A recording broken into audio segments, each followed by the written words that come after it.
Shalom. Apostle Tahar coming back at you with the truth, giving all praise to Yahweh Ba'Shem, Yahweh Shai Ba'Shem, Rakah Kodash. And I'm going to entitle this video. Anyway, this is the GMS in transit. I'm on the road. It's raining. I just came out of the movie theater by myself. I didn't want my woman to come see this movie with me. I wanted to get into it. I didn't want nobody else to come. I wanted to see it by myself. The title of this video is Every Israelite Man, because I'm not even putting the woman in. You see it. Every Israelite man should see BRIGHTBURN. Basically, it's all about, and I'm gonna say this is the best movie I ever saw in my entire life. Real talk. Best movie I ever seen. And I can't wait for these these directors to make another movie like this or a sequel. You know, before I go on, if spoiler alerts come out, so be it. Don't turn the video off. All right. If you're watching this video and there's a local theater that's playing it, a 12 o'clock show, go out there and see it, man. It's a beautiful movie, well made, well directed, well acted, and it's one of the best, if not the best, movies I ever seen in my entire life. Hell, better than Green Pastures. Now, in this movie, when I was watching it, it started off slow, and then it just built up, and the scriptures came to me from different scenes that popped up. Scriptures popped in my head. One scripture that popped in my head was Luke 2, around about the 42nd verse. And when the Lord was 12 years old, you know, they made sure they focused on him when he turned 12 years old. He had a birthday and all that, and they tried to give him like a little cake, ice cream cake with a candle in it. And he said, "This is for kids. This is for children," which meant that in the spirit, he knew that he was a man. And when he turned 12 years old, he had a thing for a little girl in his class. And basically, you know, his attitude, you know, he wasn't trying to rap to her. He basically took it, man. There was some language that was being spoken, and it kind of sounded like Hebrew, like one of the words. He kept listening to the word, and it said take, but the word in Hebrew is laquak. Laquak is a Hebrew word for take. It wasn't a word take. But you can see how Esau has to know that we the Israelites, and in a sort of a twist, he basically telling you that we're the Israelites. He said when he realized, and he fully realized his power when he was 12 years old. He went to get the little girl, and even the little girl called him a pervert. He wasn't a pervert. He was a man. And his so-called father told him, gave him the story of the birds and the bees when he was 12 years old. See, Esau knows things, unlike you bird-brained, backward-ass niggas. You know? When a boy turns 12 years old, and sometimes it could be 11, he becomes a man. And they explain that in the movie. And the little girl that he was after, she was in the same class, so she had to be 12 years old. So at 12 years old, that's when the movie really, you know, that's when you really get into it, man. And this motherfucker here, boy, excuse my French, he got surgical with the power that he had. If the Most High give me that type of power, I'm gonna get surgical too. And he was creative with the spiritual power, the way he was killing people. I mean, he was creative with it, man. And I thought about the scene in Training Day where Alonzo said, I'm surgical with this shit. Well, this little kid, this little boy right here that became a man, he was surgical, man.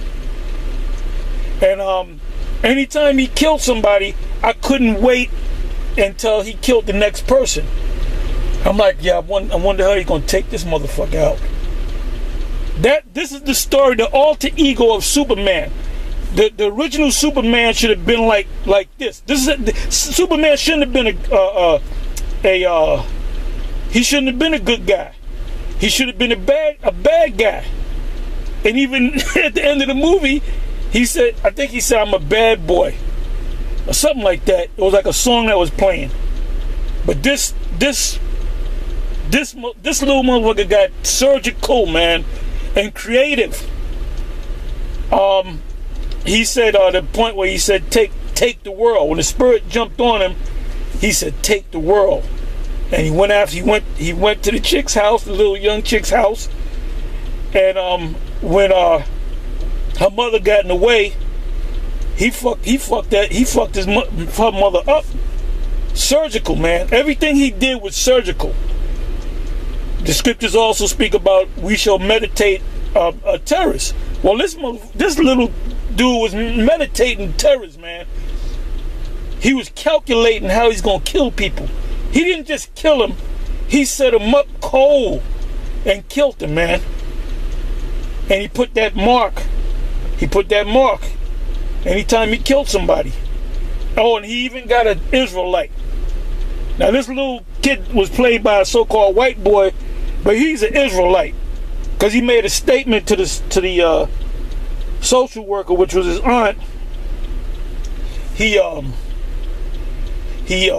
said, how do you feel? He said, I don't know, I feel superior. And that's how we feel. When you come into this Hebrew Israelite thing, you feel superior. And that's why Esau is scared. See, Esau's afraid of physical threats and spiritual threats. But he's more afraid of a spiritual threat than a physical threat. And that's why they constantly, Vocab and all these other people and these jakes that they done hired, like Dr. Eric Mason, they hired these people, man. They pulled them to the side, gave them some money to say that we're not Israelites. Well, in the movie, even the Jake got it. This fucking sheriff. This motherfucker, that was KB. For you ones that know KB, that was KB. KB became a sheriff and pop talking shit. And I said, I know you're going to take this nigga out cold. And he did. He did, man. He took his father out cold. He took the little girl's mother out cold. And then at the end of the movie, he even took his mother out cold. And I wanted her to die. I wanted that Edomite bitch to fucking die, man. And at the end of the movie, he started killing mass people, man. And basically, at the end of the movie, it's like they can definitely make a sequel to that. What is he going to do when he grows up? What is he going to do when he actually becomes a man? Because he had a keen mind to him. He had a keen mind, like a dragon. A dragon is known for their keen mind. And he was keen, he was calculative. He meditated terror, horrors. It says in Daniel 7, or what is that? Daniel 7, was it either 7:18 or 7:25? 7:18. The saints of the Most High shall take the kingdom. Well, that's what he said. Take the world. He said, take the world. And he would draw, in the coloring in this book, he would draw what he did. And at the last page, he showed him being on top of the world with dead bodies, skeletons underneath him, man. So that was a beautiful thing. And all praises to Yahweh B'Shem Yahushai for putting the spirit on these devils to make a movie such as this. I loved the movie. It was a good movie. I got all into it, man. Like I said, the movie starts a little slow, but then it builds up, and then you get into it, man. And you find yourself leaning forward, you know, waiting for the next victim. And, you know, like I said, a whole lot of scriptures were coming to mind. Different scenes came up, different scriptures came to mind. Another scripture came to mind, James 2. For the Lord will have judgment without mercy. Well, this kid, he didn't have mercy on nobody, man. He didn't have mercy on his so-called mother. He didn't have mercy on his so-called father. And he didn't have mercy on his so-called uncle. He got killed the worst, in the worst way. It was a beautiful movie, and I couldn't wait for the next victim to get got. And now the Uncle Tom nigga, KB, the sheriff, he got, the way he got took out was beautiful, man. And I thought about Isaiah 13. Anyone that is joined unto them shall be thrust through with the sword. So this child was basically a sword, man.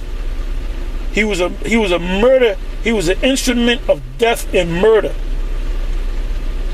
And you can see, had they kept up with the movie, he could have took out the whole planet. The Most High gave him supreme power. Now they never called him the boy's name was Brian. They never called him Clark, you know. Jarrell never came into the scene talking about, you are my son, Kal-El. That didn't happen. But when you watch the movie, you can see it's talking about Superman in a different turn. Him being evil, man. And he said he's trying to be good, but he can't. Because it's the power of the Most High. What does it say in Ezekiel? Ezekiel 25:12, man. Not by the Most High's anger, not by our anger. So you got Israelites out there that might have Edomite mothers that might say, well, that's my mother. Look, man, when the Most High give you that spiritual power, you're going to kill your mother if she ain't dead already. And but another beautiful thing about the movie was Esau's logic. Esau's wacky, stupid logic, trying to figure shit out. And the, you know, the reaction, how Edomite, right before Edomite gets put to death, they'll react certain ways, just like an Edomite should. Like his so-called uncle, like his aunt's fiance or whatever. It was funny. And many a time I wanted to clap, but there was people in the theater, they probably would have thought I was weird. I said, you know what, I'm a chill, man. The scriptures say be wise as a serpent and harmless as a dove, man. But I wanted to clap, you know, I was smiling, and it was a beautiful experience, man. Like I said, every Israelite should see this movie, and every Israelite man should see this movie and identify yourself with the little boy Brian in that movie, because that's you. And that little kid, he might have looked like an Edomite. He wasn't no Edomite, man. He was an Israelite. You know, he was a confusion of face. Like I said, when he spoke to the guidance counselor, he said, I feel different. I feel special. I feel superior. And this is what Esau is afraid of. The fact that we go out there week after week, week in, week out, making these videos, telling you that no matter how many times Esau say they're not Esau, we know that you're Esau, man. We know that you a bunch of Edomites. We know that, man. We know who the Moabites are. We know who the Ammonites are. We know who we are. And that's what this devil is afraid of, man. The fact that we woke up to the fact that we're Israelites. So Esau knows that, so he's doing everything to say, nah, you guys are not Israelites, though. That doesn't make no sense. But that's not turning any Israelite around. Now, any of you Israelites that these sold out Jake, these Christians, these Edomites, guys like Vocab Malone, any of you that follow these guys, may the Most High, you know, I'll say it this way, bring bad things to you. All you niggas that came into Israel, whether you joined GMS or ISUPK or IUIC or any of them groups, and you went back into being a Christian, man, may the Most High destroy every last one of you. Like this guy, Brother Jay. The Most High gonna destroy that nigga, man. Because what he should have did, he should have kept teaching that he was an Israelite. The same goes with Judah Mack and the rest of them guys. When they became disenchanted by being in the IUIC, well, I'm going to say this, man. The IUIC taught you that you were Israelites. They didn't teach you wrong. They taught you the right thing. Now, they teach different things than we teach, but we all teach the same thing as far as Israel. They're telling you that you're an Israelite. They told you that you were Israelite. So you became so offended that you when you left IUIC, you threw away Israel, man. So now you're just a Negro. It speaks in 2 Peter 2 about the dog returning to his vomit, and that's what you did. You ran right back into Christianity, man. And you, Judah Mack, the Most High is going to destroy you, man. Because you ran to Garfield and them comedic clowns, and you made a negative statement about Great Millstone. You made a statement about Great Millstone. Yeah, that damn Great Millstone teaching that rape. Well, in the movie they showed you, man, how he went for that little girl. He went right into the girl's house, man. He was playing love songs on her laptop. I mean, he had spiritual power. And boy, did he use it. He used it to the max. Anyway, like I said, when I watch a movie, when you watch a movie, a whole lot of scripture is going to come to your mind. You know? And I said I was going to go home and I'm going to do this video, but I couldn't wait. I'm in the vehicle right now doing the video because the movie was that good. Like I said, if you're watching this video and there's a local theater that's playing a 12 o'clock show, get your ass up, going to work late, you know. If you got if you got the discipline, you can watch the movie and then go home, go to sleep, and go to work or call in sick or whatever. But this movie is a must-see. And I can see this movie again. This has to be, if not my favorite, one of my most favorite movies that I ever seen in my entire life. Better than Chitty Chitty Bang Bang. That's this job, I'm clowning here, you know. But you know, as a child, you watch movies that you got all into, The Wizard of Oz, and it's better than The Last Dragon. You know what I'm saying? This is the best movie I ever seen. And if you go to see this movie and you say, and you an Israelite man, and you say I really didn't like it, guess what? You a motherfucking tear, man. And you're gonna die. Anyway, with that, I'm gonna say shalom, on to the next one. And I hope they come out with a sequel to this movie. Shalom.